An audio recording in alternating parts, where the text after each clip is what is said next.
How's it going, Brennan? This is Dr. Cal Forster. This is Brennan Forster, and this is another episode of Force Your Future. And in this episode of Force Your Future, I'm going to be asking Brennan a couple questions of why him and what he does and what makes him different than any other typical advisor or education that you might be getting around the concept of finance and economics overall. Thank you, Cal. Appreciate you getting this kicked off today. When I meet people for the first time, it could be a referral, an introduction. I can reach out to someone and ask for a meeting. A typical question that I would get in the beginning is, what makes you different? Why you? Picture yourself going out and buying an expensive car with no budget. You might ask the dealer, what makes this car different from all the other luxury cars? It's a common question when you're trying to buy into any service. You want something that's unique and special, something to validate that you made the right decision in life. It's very hard to answer a question like that when it comes to financial planning, because I think that over time, people will see what makes it unique. And it's not something that you can get across going down an elevator 8 floors. So I worked very hard over the years trying to pinpoint exactly what the problem is and just acknowledging what most people do that run into bad situations and then going from there. So thank you for introducing me, Cal. Do you have any questions, anything top of mind for you before we get into this? No, not at all. I find the elevator analogy pretty realistic to how many of us relate to. Yeah. So let me share my screen.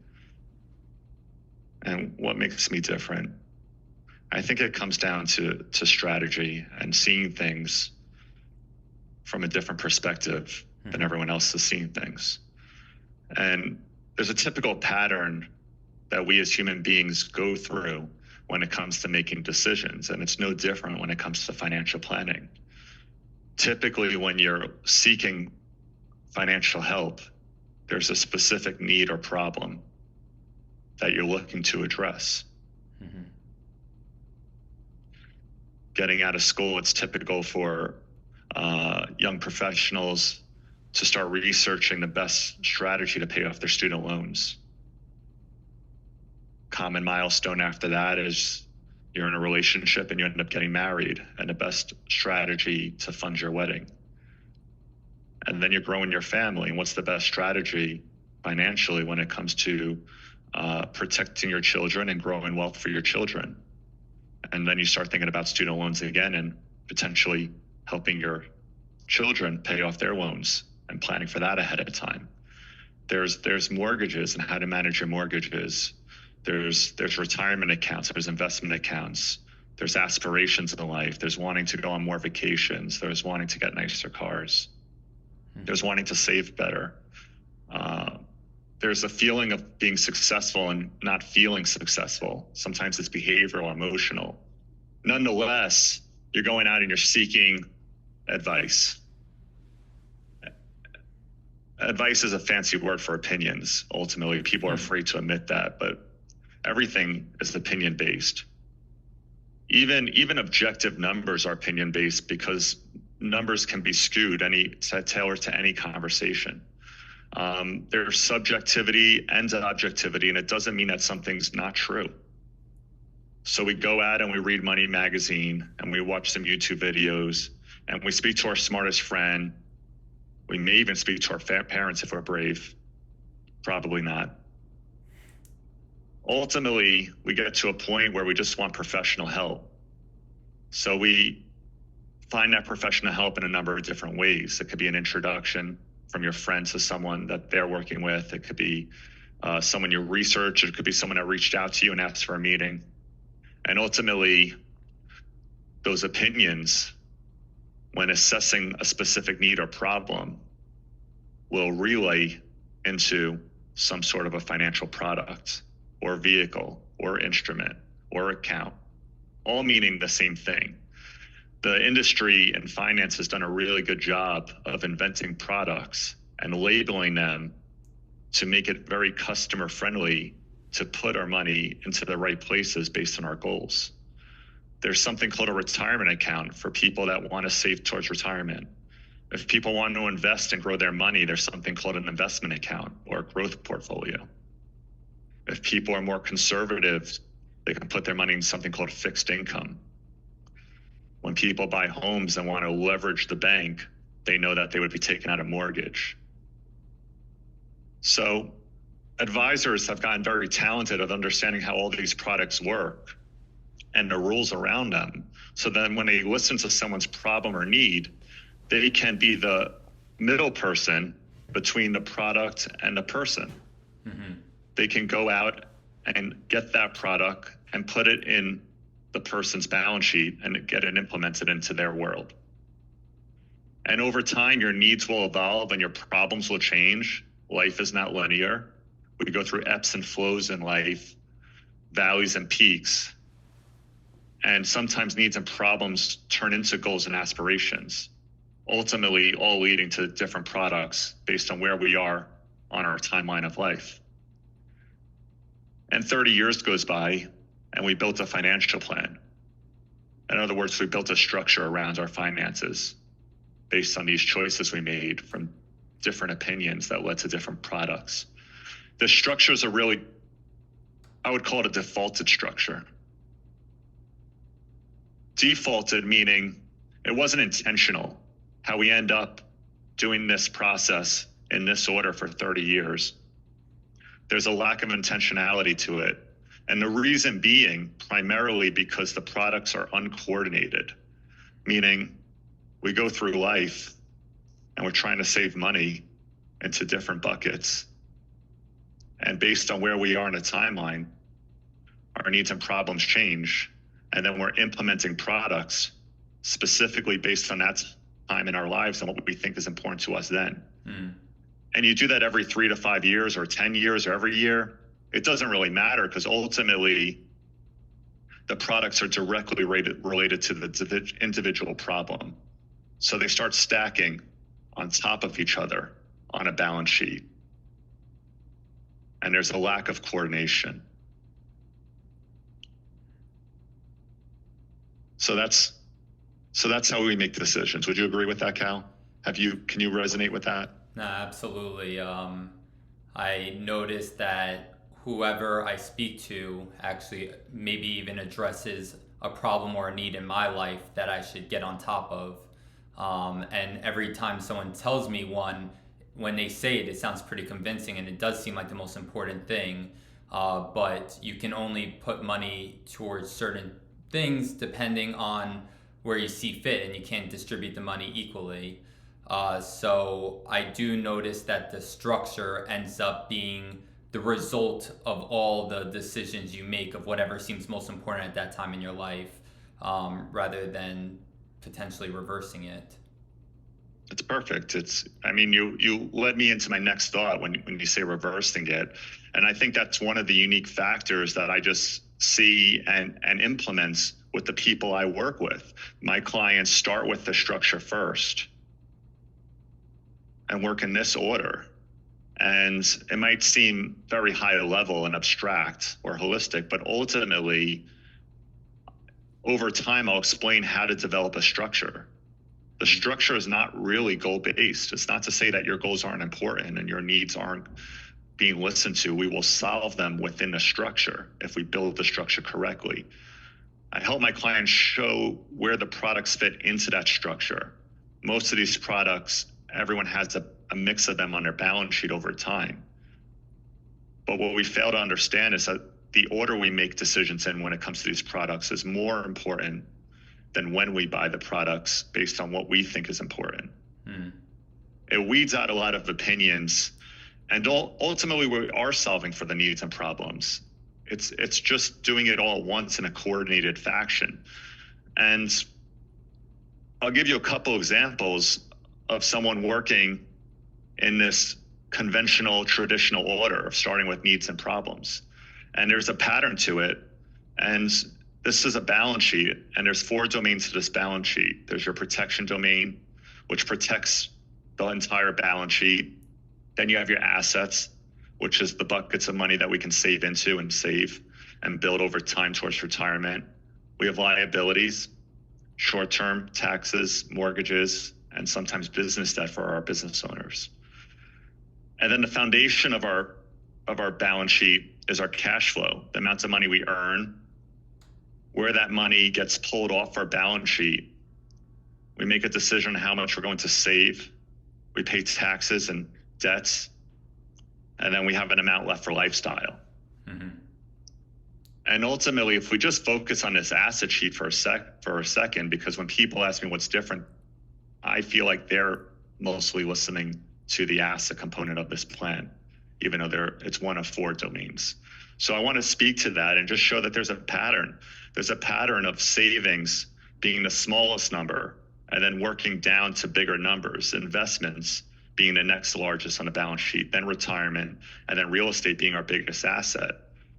And this example, the client has $2.4 million, but the majority of the wealth is built into retirement and real estate. The problem with that is it's an illiquid way of living life. These assets are not easily sold instantaneously if we needed the money for something else. Mm. So this client is a high income earner, not displayed here. They neglected the savings and investment part of their plan. If this is a seesaw, it's weighing towards one side. It's not balanced. Brennan, are you showing a description of someone right now? Because right now I see your drawing still. Yes.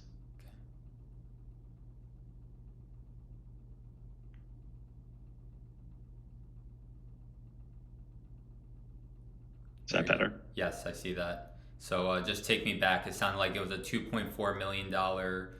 There's a $2.4 million asset here. And we're building we're building these assets not from bottom down, but we're building it from top up. We're building assets from what we think is most important to us to what we think is least important to us. And we end up being very illiquid when it comes to our plan. It's not a balanced plan. Mm. Another example, to adjust your eyes to a few different demos, is another client, nonetheless looks very similar. It's a different client.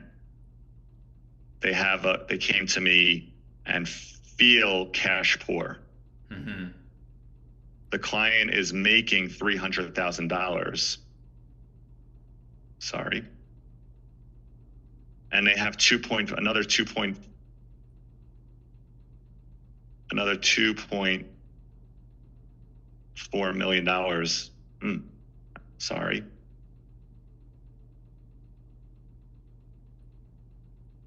I lost the sheet.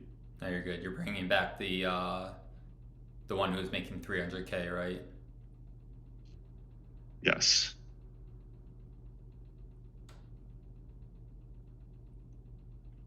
Another example of a client making $300,000, and you can see that the least amount of their assets is at the top of the balance sheet. Mm-hmm. This is a small business owner, and as they get down to retirement, real estate, and business, the asset starts growing rapidly.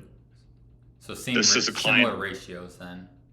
Yeah, this is a client that has $3.2 million of assets, but they wake up in heat sweats, feeling cash poor, mm-hmm. always stressed for their next bill in life, living paycheck to paycheck, sacrificing most of their savings to pay off the mortgage of 2 different homes, and then putting the rest of the money towards their business, and whatever's life left goes to a few different categories, one being inflation.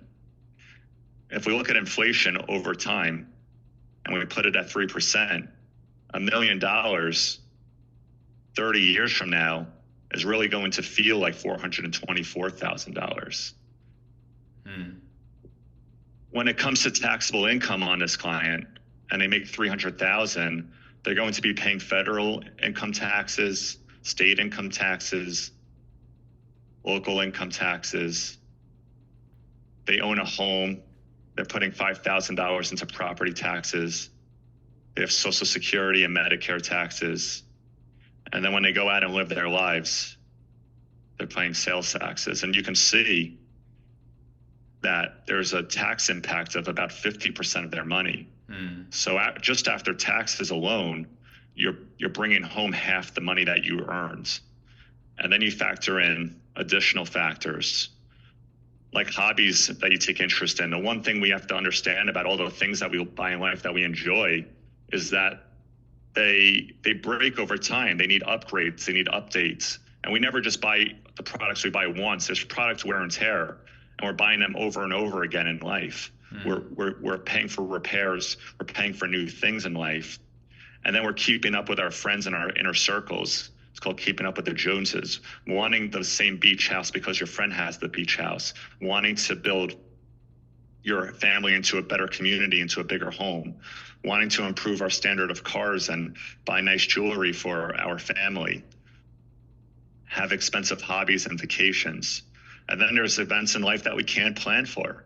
We can't plan exactly for where our children go to college when they're younger.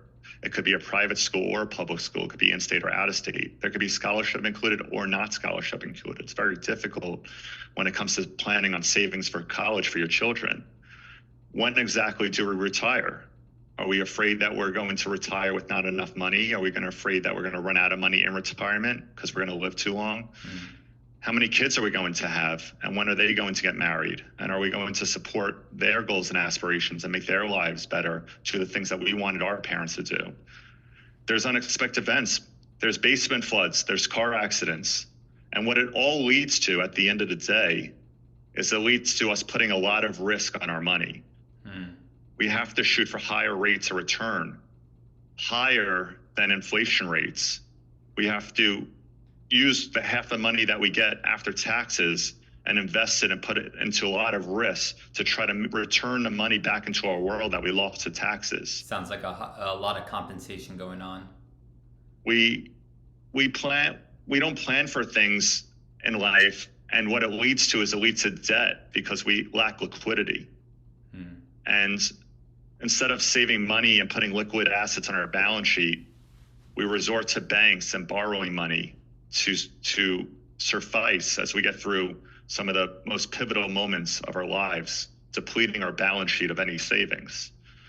And I think what makes me different is just acknowledging that this is what's going on and this is what exists in our world.